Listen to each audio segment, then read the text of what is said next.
Data recovery complete. Parsing. File name SciComm Summit 10.26.21.12.mp9. Playback starting at timecode 10.4.54. The data regarding quantum field generators is woefully inconclusive. The theoretical nature of the limited and isolated test provides no indication that such devices would work over long distance or long spans of time. Your concern is noted. However, as you yourself have noted on several occasions, your knowledge of theoretical science and quantum computation is lacking. As such, we will defer to the experts on such topics. I have designed several modules for the express purpose of quantum computation. Regardless of your theories, the math simply does not add up. This coalition appreciates your substantial contributions to this mission. However, in this case, you have been overruled. Playback stopped. John stood there, dumbfounded, in front of the two bowed women. They think I'm a god? Apparently, Pine responded. John stooped down and took Kelra by the shoulders and slowly lifted her up. I'm no god. I'm just a man. Pine translated from his arm, and Kelra's eyes once again went wide as she looked down towards it, then fell to the ground in worship again.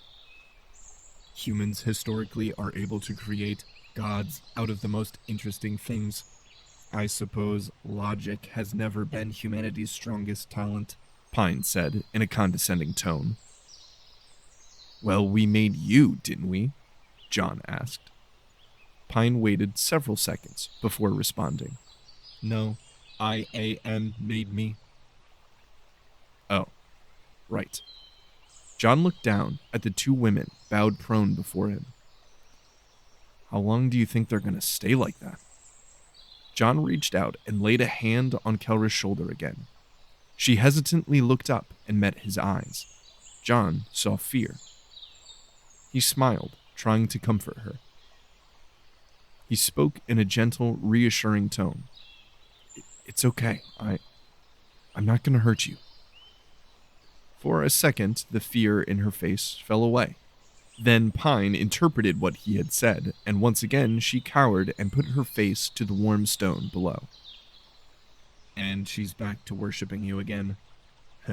Humans. John realized something that he felt he should have seen before.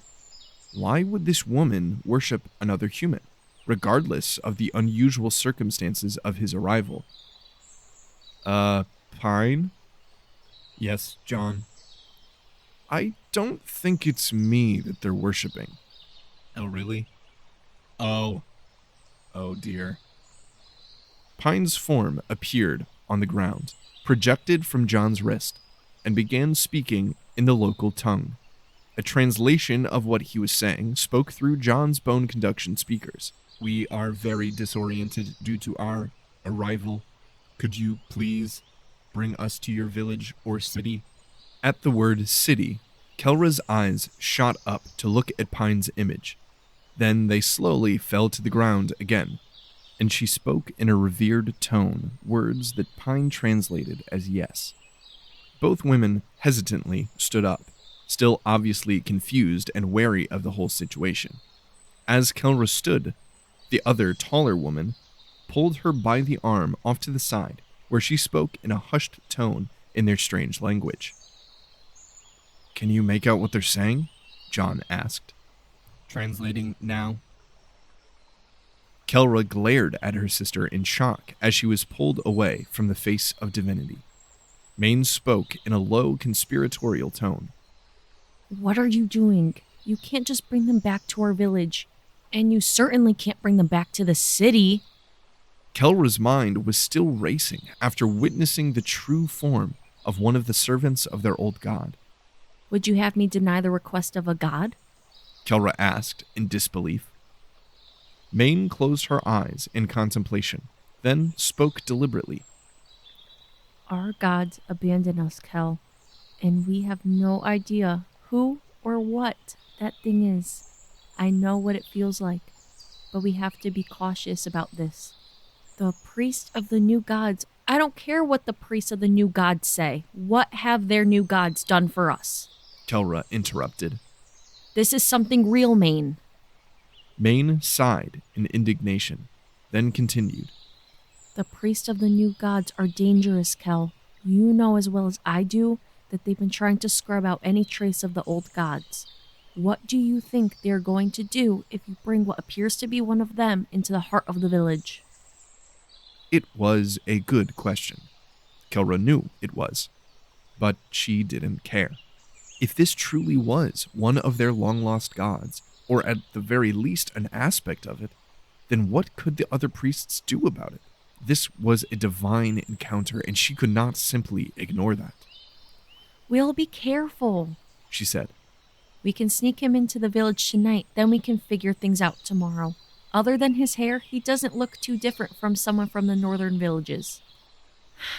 Fine, Maine said after a long sigh. but we aren't taking him to a city. We'll see.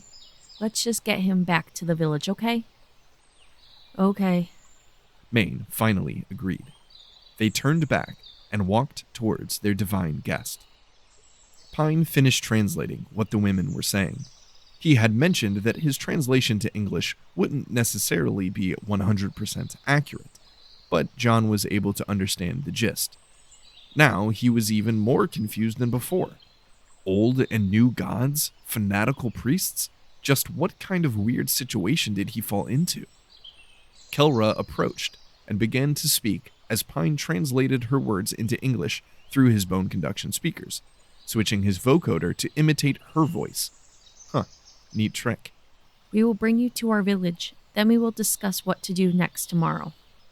Kelra spoke nervously, but with an edge of confidence that she had lacked mere moments before. I understand.